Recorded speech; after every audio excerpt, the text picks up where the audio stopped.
তুই তুই মরলে তোর নামে যে বিশাল সম্পত্তি, সেই সম্পত্তি যে আমাদের হাতছাড়া হয়ে যাবে।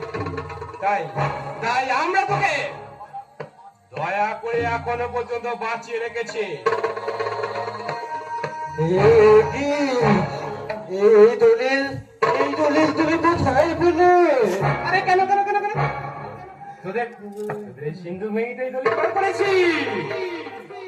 ফিরিয়ে দাও, এই দলিল তুমি ফিরিয়ে দাও বলছি। না রে না রে না রে না রে,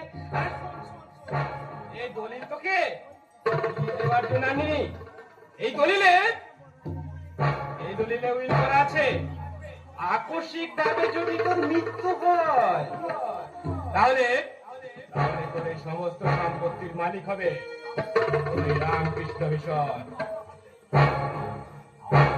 কিন্তু কিন্তু কিন্তু আমরা বেঁচে থাকতে তোর এই সমস্ত সম্পত্তির মালিক হবে ওই শালা সাধু সন্ন্যাসীরা।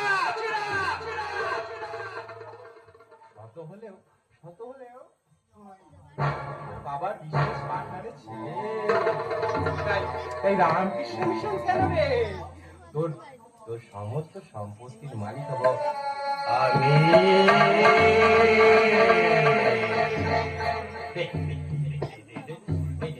এই নে বলছি, এখানে একটা সই করে দে।